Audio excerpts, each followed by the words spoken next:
क्रांतिकारी जय भीम।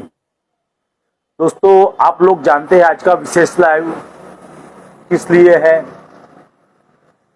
दोस्तों, आज का विशेष लाइव क्या बहुजन विचारधारा को आगे बढ़ाने वाले, बहुजन महानायकों के विचारधारा को आगे ले जाने वाले लोग अभी इस भारत में सुरक्षित रहेंगे, ये अभी प्रश्न क्यों किया जा रहा है। दोस्तों, इससे पहले मैं एक बात आपसे कहना चाहूंगा कि एक व्यक्ति था जिसने कहा था कि मैं ऐसी आजादी कभी नहीं चाहता जिस आजादी के अंदर भारत के दलितों, आदिवासियों और मुस्लिमों को सोई की नोक जितनी भी अगर अधिकार मिलते हैं तो इससे अच्छा है मैं पूरी जिंदगी भर अंग्रेजों का गुलाम रहूं।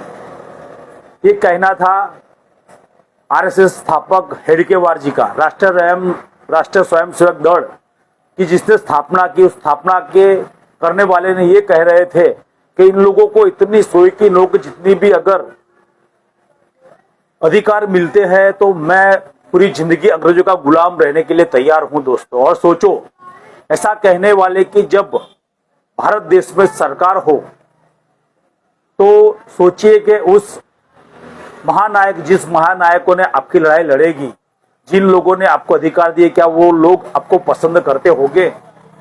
ऐसा क्यों कह रहे हैं दोस्तों? क्योंकि अब बड़े बड़े धर्म मठों से एक भाषण आ रहा है, एक लोगों को ज्ञान दिया जा रहा है कि मुस्लिमों से भी खतरनाक अभी अंबेडकरवादी हो गए हैं, बहुजन मूवमेंट चलाने वाले हो गए हैं। और दोस्तों, ये कौन कह रहे हैं? बड़े बड़े मठों से शंकराचार्य लोग कह रहे हैं, एक पब्लिक को लोकेट करा रहे हैं, दिखा रहे हैं कि भाई अभी इन लोगों को, अपने मुस्लिमों को तो बहुत काटा, बहुत मारा, अभी आपको आदिवासियों को काटना है, आदिवासियों को मारना है। और आप देख रहे हो धड़ल्ले से ये काम हो रहा है। आज पूरे भारत में अनुसूचित जाति, अनुसूचित जनजाति पर इतने अत्याचार हो रहे हैं। अनुसूचित जनजाति को जंगल के काटने के बहाने से काटा जा रहा है, मारा जा रहा है, और अनुसूचित जाति को जातीय भेद के भाव के लिए मारा जा रहा है। और अभी ये शुरू हो चुका है। और जो ओबीसी समाज है, ओबीसी समाज को भी धर्म की चाशनी में डूबा हुआ है, इसलिए उसे कुछ पता नहीं, लेकिन वो भी बेरोजगार हो चुका, उसके भी अधिकार चले गए हैं। कुछ ही समय के अंदर ओबीसी समाज भी आपको मार खाता हुआ नजर आएगा। एक समय था जब लोग, जो पैसेवान धनवान लोग थे, जो रूढ़ी चुस्त लोग थे, उन लोगों को लगता है कि हमें कोई तकलीफ नहीं आएगी, लेकिन उनको भी अभी तकलीफ आने शुरू हो चुकी है। दोस्तों, आप कोई भी पक्ष में हो, आप भाजपा में हो, कांग्रेस में हो, इत्यादि कोई भी पार्टियों में हो, अगर वो संगठन मनुवाद को बढ़ावा देता है, जातिवाद को बढ़ावा देता है, तो समझ लीजिए वो आपके लिए नहीं है। क्योंकि आज आरएसएस हो, विश्व हिंदू परिषद हो, बजरंग दल हो, या कोई भी संगठन को चलाने वाले सबसे ज्यादा लोग कौन है? तो एससी, एसटी, ओबीसी के लोग ही होते हैं, उसके अंदर माइनॉरिटी के लोग होते हैं दोस्तों, और कोई लोग नहीं। जब कभी भी इन समाज पर अत्याचार होता है, इन बहन बेटियों पर अत्याचार होता है, तब कभी भी इस संगठन से, इस बड़े बड़े मठों से कोई आवाज नहीं आती है। दोस्तों, आने वाले समय में जब अब ये भाषण शुरू हुआ, यानी समझ लो कुछ खिचड़ी पक रही है, कुछ ऐसी मूवमेंट बन रही है कि जिसके ऊपर जो ये मूवमेंट चला रहे, जो अम्बेडकरी बहुजन मिशन, जो गौतम बुद्ध का मिशन चला रहे, जो ज्योतिबा फूले, काशीराम जी का जो मिशन चला रहे हैं, जो इस समाज को धर्मनिरपेक्ष रखना चाहते हैं, इस देश को सोने की चिड़िया बनाना चाहते हैं, इस देश को एक ऐसा देश, सुरक्षित देश बनाना चाहते हैं जिसको पूरा विश्व पहले मानता था, ऐसा देश बनाना चाहने वाले को अभी उनकी जान खतरे में होने वाली है। दोस्तों, ऐसा वो लोग क्यों करेंगे? क्योंकि उन लोगों ने हिंदू बनाकर, जब तक आप हिंदू रहोगे तब तक आप टुकड़े टुकड़े में रहोगे, आप एक नहीं हो पाओगे। उन लोगों को हिंदू आपको बनाना है, उन लोगों को भारत के मूल निवासी आपको नहीं बनाना है। दोस्तों, अगर इस देश की निष्ठा होती, इस देश की सरकार की निष्ठा से किसी को हिंदू नहीं बनाते। क्योंकि जब मुगल आए तब इन लोगों ने किसी को हिंदू नहीं बनाया, अंग्रेज आए तब इन लोगों ने किसी को हिंदू नहीं बनाया, जब अंग्रेजों को भगाने का टाइम आया तब भी किसी को हिंदू बना, तब पूरे भारत के हिंदू, मुस्लिम, सिख, ईसाई, पूरा भारत इस आजादी की लड़ाई लड़ा और शहीद हुआ। आज भी अगर मेरी बात गलत लगती हो तो इंडिया गेट पर जाकर देख ले, उन शहीदों के नाम वहां पर चित्रित है, चिन्हित किए गए हुए हैं कि इस लड़ाई के अंदर सभी लोगों ने जी जान अपना सब कुछ बलिदान करके इस देश को आजाद करवाया दोस्तों। लेकिन फिर इसके अंदर एक ऐसी विचारधारा बैठ गई, राजनीतिक मुद्दे ऐसे बैठ गए कि इन लोगों को लगा अगर हमें शासन करना है तो इन लोगों को कभी भी एक इकट्ठा मत होने दो, इन लोगों की शक्ति बढ़ने मत दो। ये लोग एक साथ रहेंगे तब हम पर हमारा वोट कम हो जाएगा, हमारा प्रतिभाव कम हो जाएगा। लेकिन इन लोगों को हिंदू बना दो, इनको टुकड़े टुकड़े में बांट दो। हिंदू बनाने के बाद भी इनको ऊपर ऊंचा नीचा कर दो, यानी किसी से ऊंचा नीचा करने के बाद अमीर गरीब का भेद कर दो, कपड़े का भेद कर दो। तो दोस्तों आज संपूर्ण भारत के अंदर बहुजन मूवमेंट चलाने वाले, इस देश को सोने की चिड़िया बनाने वाले, इस देश को धर्मनिरपेक्ष रखने वाले, जो बहुजन विचारधारा को आगे बढ़ाने वाले लोग हैं, उनका जीवन अभी खतरे में आना शुरू हो जाएगा। आप लोगों से निवेदन है, आप लोग जब जब टुकड़ों में बटे रहोगे तब तक आप लोगों को अत्याचार, जुल्म, सितम सहना पड़ेगा। आप लोग सुविधाओं से दूर रहोगे, अच्छा शिक्षण से दूर रहोगे। हम लोग सरकार के सामने, उनको पता है कि ये लोग वही है जो लड़ सकते हैं, तो आप लोगों से सिर्फ हमें इतनी उम्मीद रखते हैं कि आप लोग हमें साथ सहकार दें। दोस्तों हम इस देश को ऐसे क्रांतिकारी वीर योद्धाओं देना चाहते हैं जो इस देश का भला करने वाले हो, इस देश को न्यायप्रिय देश रखे, सभी को सम्मान मिले। आप कोई सरकारी अस्पताल में जाओ तो आपको अच्छी सुविधा मिले, आपके नगर में अच्छा पानी आए, आपके नगर में स्वच्छता हो, आपके बच्चे अच्छे स्कूलों में पढ़े, आपके पास सरकारी नौकरी हो, परमानेंट जॉब हो, कोई कॉन्ट्रैक्ट बेस पर ना हो। जो भारत के प्रधानमंत्री को सुविधा मिलती है वो सुविधा गरीब से गरीब लोगों को भी मिले। ऐसा हम एक देश बनाना चाहते हैं दोस्तों। ऐसा देश कौन बनाएगा, क्योंकि इस देश के मूल निवासी बना सकते हैं दोस्तों। कहा जाता है कि जब अमेरिका को कपड़े पहनने का भी ज्ञान नहीं था, तब ये भारत देश, ये जम्बूद्वीप विश्व को ज्ञान परोस रहा था, विश्व को शिक्षा दे रहा था, जब लोगों को पढ़ना लिखना भी नहीं आता था। सोचिए दोस्तों, उस दौर पर, जिस दौर पर कोई टेक्नोलॉजी नहीं थी, उस दौर पर हम विश्व को ज्ञान दे रहे। यहाँ पर बड़ी बड़ी वर्ल्ड की बेस्ट 7 यूनिवर्सिटी, जिसका 100 में से 1 से 7 नंबर में भारत की यूनिवर्सिटी का नाम आता था दोस्तों। सोचिए उस समय में, जिस समय में टेक्नोलॉजी नहीं थी, तब इस देश के अंदर नालंदा, वल्लभी, ऐसी 7 बड़ी बड़ी यूनिवर्सिटी थी जो पूरे भारत के अंदर विश्व को ज्ञान परस्ती थी।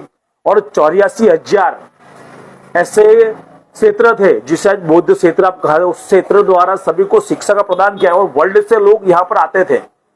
अगर आज जापान, दोस्तों अगर आज जापान दुनिया के सभी देशों से 50 साल आगे चल रहा है, तो उसकी टेक्नोलॉजी, वो जो टेक्नोलॉजी हमारी थी, जो जम्बूद्वीप की टेक्नोलॉजी, जो द्रविड़ों की टेक्नोलॉजी, वो टेक्नोलॉजी का यूज करके आज जापान विश्व के सभी देशों से 50 साल आगे चल रहा है। और हम लोग आज, हमारी यूनिवर्सिटी 100वें नंबर पर नहीं है। भारत की आरोग्य सिस्टम ध्वस्त हो चुकी है।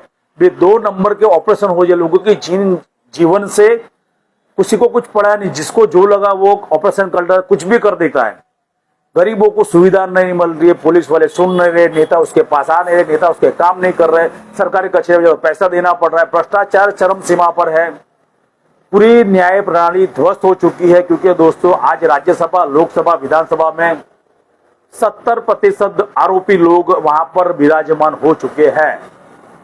अब सोचिए, जो आरोपी लोग हैं उसको तो आरोप को बढ़ावा देना है, उससे विकास से कोई लेना देना नहीं, उससे कंपनियों से कोई लेना देना नहीं है दोस्तों। आज भारत की जो बड़ी बड़ी कंपनियों को हजारों करोड़ रुपए माफ कर दिए जा रहे हैं और एक गरीब जो किसान है उसे आत्महत्या करने पर मजबूर किया जा रहा है।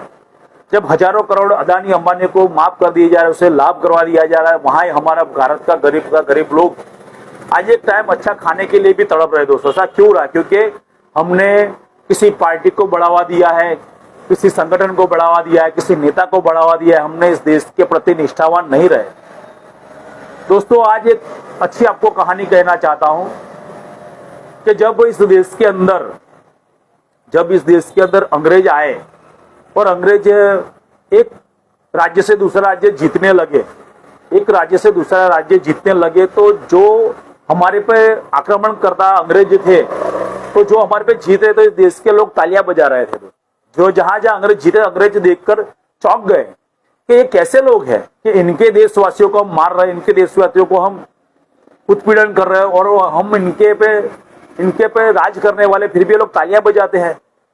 दोस्तों, तालियां बजाने वाले हम लोग नहीं थे, हमें तो गुलाम बना दिया गया था, हमें तो शूद्र अछूत बना दिया गया था। तालियां बजाने वाले कौन थे? ये वही लोग थे जिन्होंने अंग्रेजों को बुलाया, वही लोग थे जिन्होंने मुगलों को बुलाया था, यही वही लोग थे जिन्होंने अपनी बहन बेटियां इनको मुहैया करवाई थी। दोस्तों, सोच लीजिए, हम लोग तो उस समय पे हमें अधिकार, हमें हथियार भी हमारे पास से हथियार भी छीन लिए थे, और हमारे पास से कोई अधिकार भी नहीं थे, हम तो इनके गुलाम हमें बनाया गया था। तो तालियां बजाने वाले कौन थे, कमेंट में जरूर लिखना है दोस्तों। तो उन लोगों के द्वारा वो लोग ऐसा सोच रहे कि ये देश इतनी बड़ी जनसंख्या है, और इतनी बड़ी जनसंख्या हमारे सामने आक्रोश नहीं कर रहे, उनको आश्चर्य था। फिर जब वो रहे तब पता चला कि यहाँ के जो बाहुबली लोग हैं, यहाँ के जो ताकतवर लोग हैं, उनको तो गुलाम बना दिया गया है। तो अंग्रेजों ने उन गुलामों को अधिकार दिया दोस्तों, और उन्होंने जो हमारी शक्ति थी उस शक्ति का प्रदर्शन करवाया भीमापुरे गांव के अंदर। वो भी बहुत बड़ा इतिहास है। लेकिन इस देश को अगर आपको फिर से जम्बू द्वीप बनाना है, फिर से सोने की चिड़िया बनाना है, तो जो आपकी सिस्टम ध्वस्त हुई है, जो अच्छा रोजगार चला गया, जो अच्छा शिक्षण चला गया, अच्छा आरोग्य चला गया है, अच्छी सुविधाएं चली गई है, तो वो वापस लाने के लिए हमें वापस गरीबों को सोचना पड़ेगा, मध्यम वर्गों का सोचना पड़ेगा। कोई जाति धर्म भेदभाव नहीं होगा दोस्तों। ये मैं किसी बहुजन मूवमेंट के लिए नहीं कह रहा हूं, ये सभी लोगों को लागू पड़ रहा है। कोई SC ST OBC या माइनॉरिटी का नहीं, ये अपर कास्ट लोअर कास्ट सबको लागू पड़ रहा है। ये मेरे विचार सभी के लिए, एक के लिए नहीं, क्योंकि इस देश को धर्मनिरपेक्ष रखोगे तभी आप टेक्नोलॉजी आगे बढ़ोगे। अगर आप चाइना में जाओगे सब भी आपको चाइनीज मिलेंगे, अंग्रेज में लंदन जाओगे आप सबको आप अंग्रेज मिलोगे। लेकिन अगर आप हिंदू कह दोगे तो मैं हिंदू हो, तो उसे पूछना पड़ेगा भाई तुम कौन से हिंदू हो, तुम ब्राह्मण हो, राजपूत हो, बनिया हो, OBC हो, आदिवासी हो, इसमें भी कई जातियां वापस, यानी हिंदू यानी टुकड़े टुकड़े। ये हिंदू बनने का कारण है कि आप छोटे छोटे कबीलों में बढ़ जाओगे। भारत देश एक देश नहीं है, छोटे छोटे कबीलों का राज्य है। यहाँ पर दर 100 किलोमीटर पर भाषा, बोली और खाना बदल जाता है दोस्तों। यानी इस देश को इतना तोड़ा गया है कि देश को जोड़ने के लिए हमें बहुत मेहनत करनी पड़ेगी। और मेहनत करने के लिए अभी हमने इस संकल्प नगरी बाबा साहब की संकल्प भूमि से हमने संकल्पबद्ध होकर एक जिला अभी सिलेक्ट कर लिया है कि संकल्प भूमि से ही बाबा साहब का मिशन चला कि इसे केंद्र बनाया जाएगा, इसे भीमधाम बनाया जाएगा, और भीमधाम से हम शासक देंगे, हम गुजरात की गादी पर पहला CM हमारा देंगे।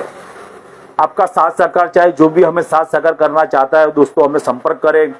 और बहुजन मूवमेंट के जो मूवमेंट के कार्यकर्ता है उनकी जान बहुत खतरे में है, क्योंकि धर्म की चाशनी अभी चटाकर अंबेडकरवादी बहुजन मूवमेंट पर हमले होने शुरू होने वाले हैं। ये आप लिख कर ले लो, क्योंकि अभी इनका कार्यक्रम शुरू हो चुका है। और मारने कोई और नहीं आएगा दोस्तों, मारने हमारे लोग ही आएंगे, क्योंकि हमारे लोग को धर्म की चाशनी ऐसी चटाई गई है कि वो लोग ही आगे आने वाले हैं। क्योंकि उनको पता है महार को महार ही मार सकता है, किसी और की ताकत नहीं है। तो आज आपने देखा होगा जब हमारे समाज पर, हमारे समाज के किसी व्यक्ति को मारता होगा तो एक व्यक्ति को 8-8-10 लोग मार रहे, 4-4 5-5 लोग मार रहे। उनको पता है इनको अकेले को कोई मार ही सकता नहीं है, इनको मारने के लिए सुअरों का झुंड लेके जाना पड़ेगा। क्योंकि ये शेर है, बब्बर शेर है, किसी एक से मार खाने वाला नहीं है। अगर इनकी बाप के अंदर इन जो रूढ़िवादी, मूढ़ीवादी, सामंतवादी लोगों की माँ का दूध पिया इन लोगों ने, तो मैं कहना चाहता हूँ कि अगर आपकी 56 की छाती है, आप अगर एक बाप की औलाद हो, तो एक बहुजन मूल निवासी के साथ एक लड़के दिखाए, मैं आपको औकात देगा। आप लोग, मैंने बहुत सारे वीडियो देखो, 10-10, 15-15 लोग इकट्ठा होकर एक आदमी को मारते हैं। और दोस्तों, आज एक मेरी फेसबुक पे एक आदमी ने कमेंट की थी, शायद वो देखता भी होगा अभी। उसने कहा था कि बांग्लादेश में जो दलितों पर अत्याचार हो रहा है उसकी आप चिंता नहीं करते हो। मैं उससे कहना चाहता हूं कि भाई, बांग्लादेश के दलितों को मैं चिंता क्यों करूं? उसको लोगों ने आपको हिंदू बना दिया है। अब यहाँ के दलितों की बात करिए ना, जो दिन प्रतिदिन काटे जा रहे, मारे जा रहे, हमारी बहनों को जिंदा जलाया जा रहा है, उसकी तो आप चिंता नहीं कर रहे हो, है? आपको वहां पर वो दलित दिखता है, यहां पर दिखता नहीं आपको। तुम्हारे जैसे कई गद्दार इस देश को बर्बाद करने वाले हमने देखे हैं। तो उन सभी लोगों से भी हम कहना चाहते हैं कि पहले इस देश का देखिए, पहले अपने बच्चों को खिलाए, फिर दूसरों को खिलाने जाना। इस देश के अंदर इतना बड़ा चरम सीमा, जातिवाद की चरम सीमा पर है। वहां पर वो बंगाली लोग हैं, इसलिए आपको वहां पर वो दिख रहा है कि हिंदू है, लेकिन यहाँ तो हिंदू हिंदू को ही काट रहा है। तो जो भी मेरे विचारों सम्मत है, उन लोगों सभी को हम जाति धर्म के आधार पर तोड़े हुए लोगों को, दबाए हुए लोगों को हम वापस उठाना चाहते हैं, हम वापस जोड़ना चाहते हैं। जिन लोगों को तोड़ा गया है उन सभी को जोड़कर एक श्रेष्ठ राज्य गुजरात राज्य हम स्थापित करेंगे, सर्वश्रेष्ठ राज्य। आने वाले 27 के चुनाव में हमारा सीएम होगा, बहुजन सरकार होगी, भीम धाम की सरकार होगी। जय भीम, जय संविधान, जय मूल निवासी। मैं मूल निवासी राजेश राठौड़, संकल्प करियो दा भीम आर्मी गुजरात।